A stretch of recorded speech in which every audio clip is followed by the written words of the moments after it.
아나운서의 개념 있는 토크에 오신 여러분 환영합니다. 오늘도 지난번에 이어서 계속해서 인물들에 관한 이야기 함께 나눠보려고 하는데요.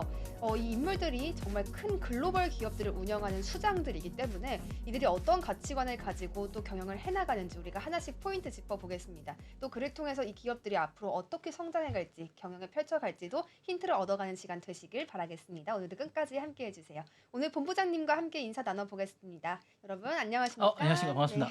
네. 네. 반갑습니다. 네. 본부장님 네. 오늘 제프 베이조스라는 네. 인물 준비해 왔거든요. 제프 베이조스 그는 저는 사실 좀 낯설었어요. 네네네. 어떤 기업의 수장인지 제가 말 안 하려고요. 네, 좀 그러시- 이따 얘기하려고요. 그렇게 하십시오. 네. 네, 그래서 제프 네. 베이조스에 대해서 제가 살짝 설명을 한번 드려볼까요? 네, 하십시오. 네. 네. 1964년생입니다. 1월 12일에 태어났고 미국의 뉴멕시코주에서 출생을 했다고 하는데요.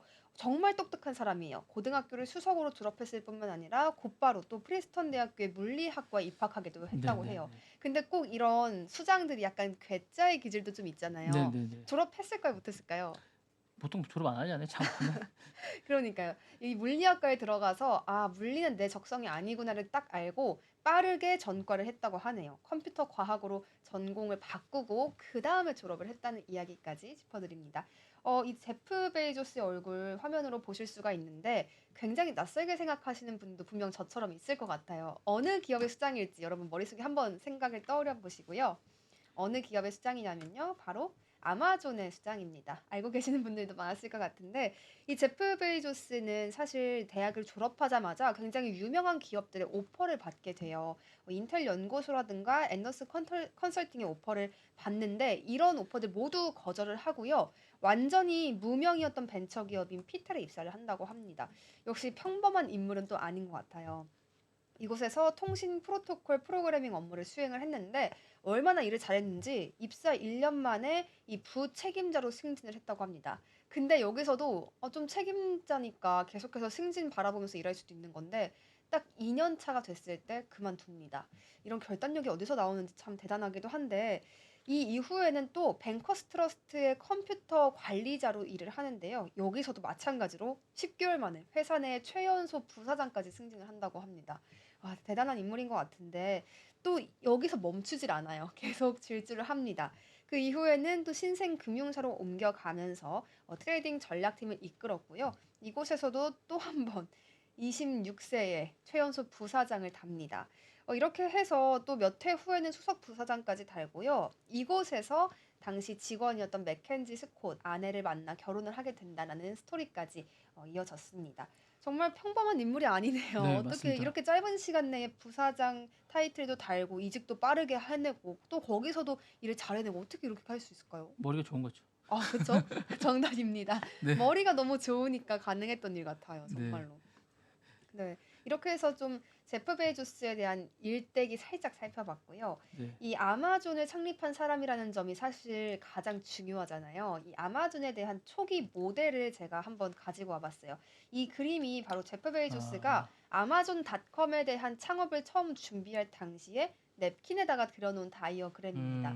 잠깐 제가 이거 설명 한번 해드릴게요. 이 성장 구조 모델이라고 보시면 되거든요.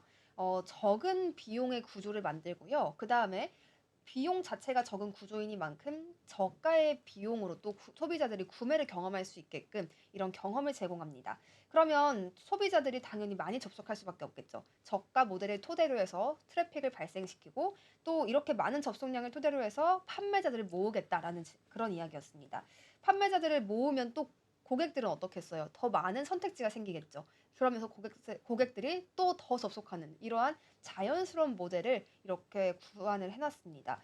저가 제품에 대한 구매 경험이 가장 중요한 포인트가 될 것 같아요. 이런 모델을 또 어떻게 생각해냈을까요?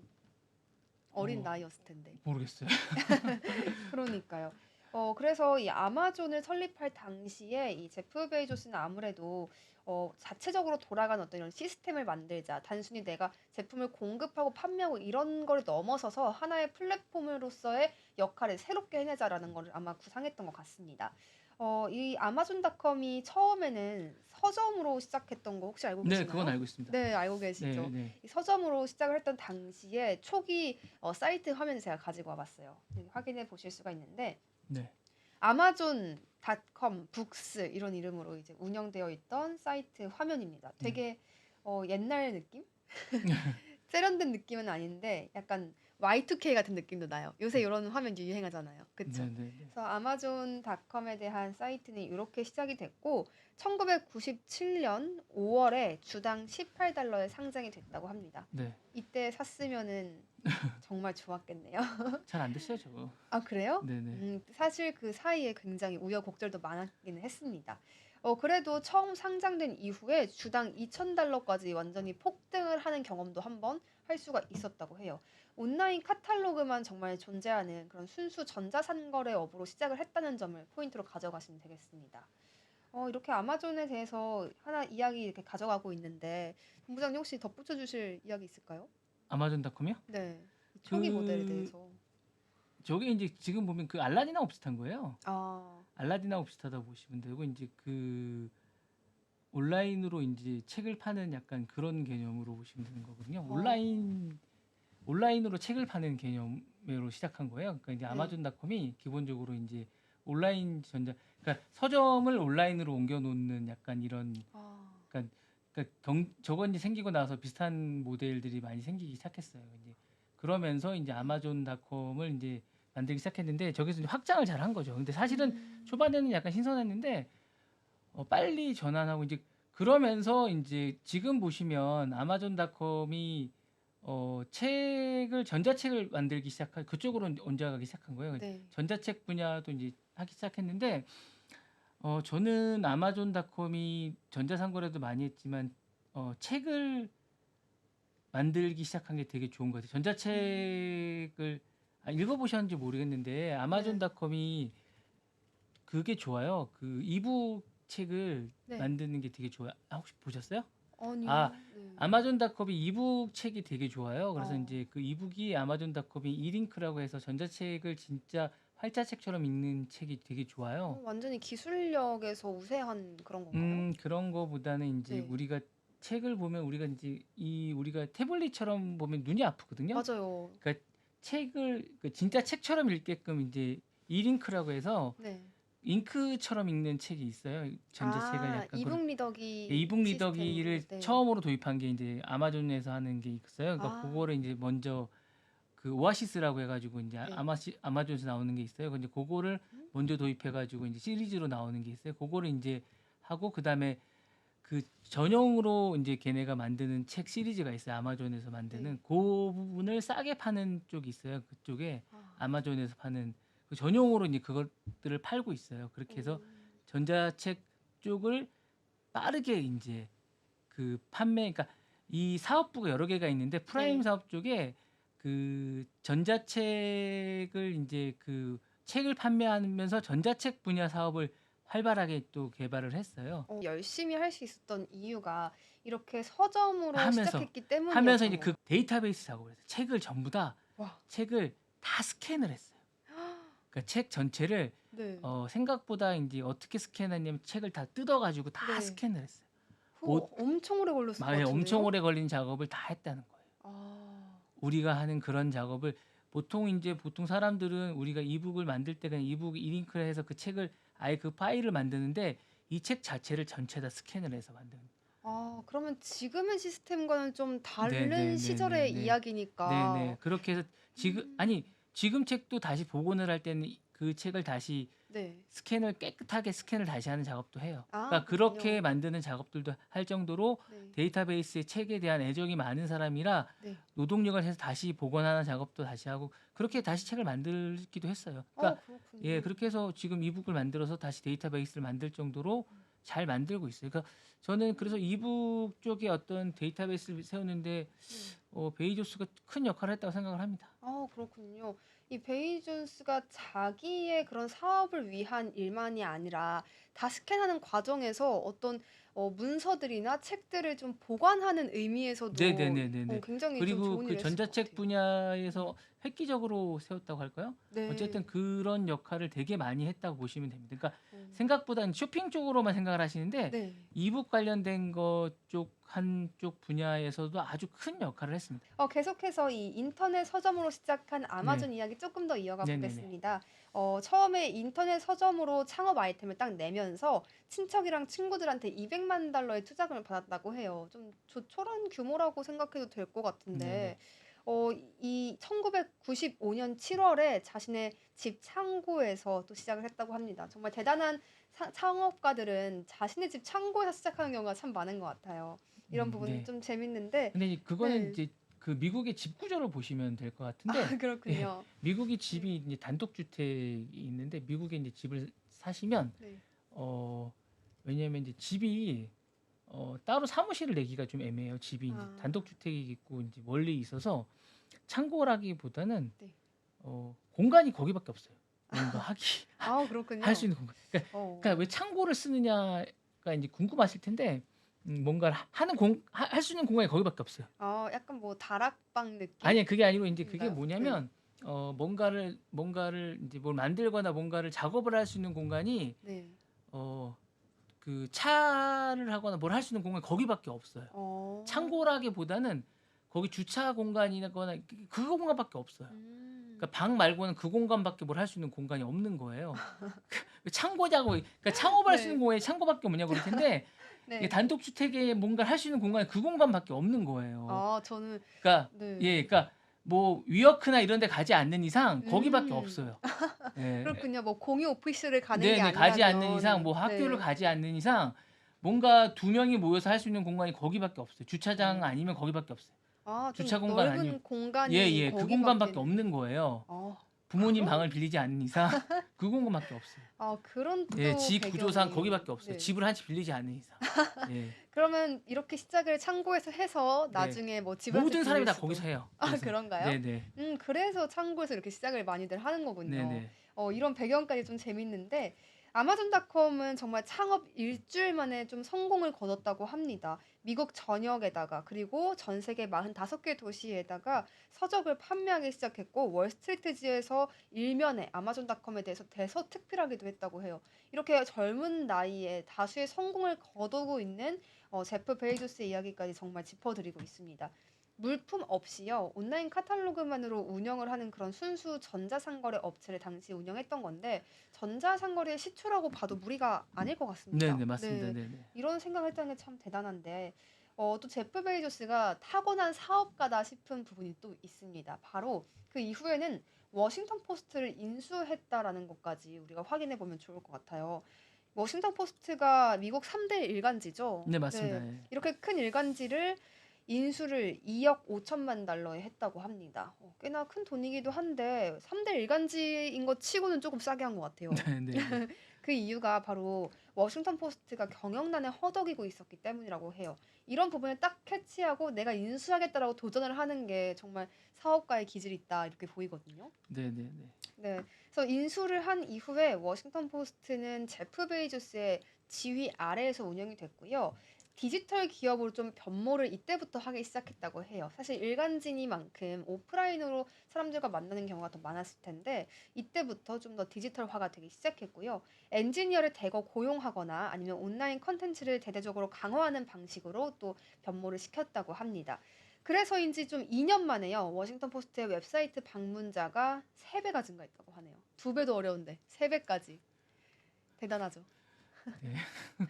별로 안 신기하신가요? 아니 전 그게 이제 신기해요. 워싱턴 네. 포스트를 한 건 이제 두 가지가 있는 것 같아요. 네. 그 아마존이 이제 온라인 방문자가 있으니까 그게 두 네. 개 시너지를 하는 게 좀 있고요. 아, 두 가지가 있는 것 같아요. 그러니까 이제 그때 당시에 이제 제가 볼 때는 그 사이가 안 좋았어요. 트럼프하고. 네. 그래서 이제 트럼프하고 싸우려는 것도 좀 있었던 것 같고요. 음.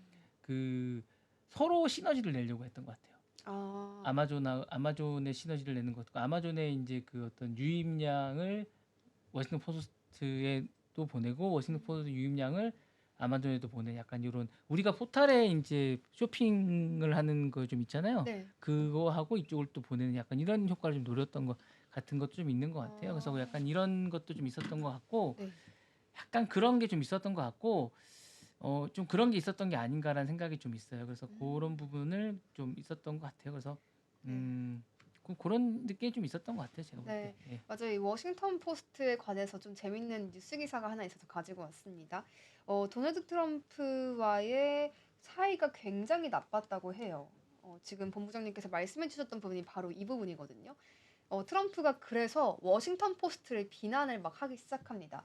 뭐 여기서 나오는 보도가 가짜 뉴스다 이런 이야기 많이 하고 노골적으로 아마존과 워싱턴 포스트를 공격을 하는 모습도 다수 확인할 수가 있었거든요.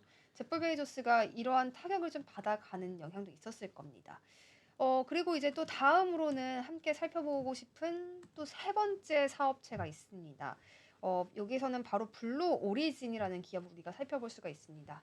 일론 머스크랑 베이조스는 정말 큰 라이벌이라고 평가를 받거든요. 근데 이 베이조스도 마찬가지로 우주선 개발이라던가 로켓 같은 것을 연구하는 기업을 이렇게 운영하고 있어요. 어렸을 때부터 도서관에서 공상과학 소설 읽는 것도 좋아했고요. 뭐 여러 가지 아폴로 11호가 달에 착륙하는 모습에서 영감을 받기도 하고 이런 영향들이 있었던 것으로 보입니다. 고등학교 졸업식 때요. 관련해서 우주 연설을 하기도 했다는 점까지 얼마나 우주 산업에 좀 관심이 많았는지 우리가 파악해 볼 수 있는 대목이기도 합니다. 근데 현재는 사실 경쟁자 구도에 있는 곳이 바로 스페이스 X인데 많이 밀리고 있는 모습이에요. 본부장님, 이 스페이스 X랑 블루 오리진 네. 비교해 본다면은 어디가 좀 더 아, 유망할까? 당연히 스페이스X죠. 블루 그쵸? 오리진은 사실은 이제 거의 네. 망했다고 보시면 됩니다.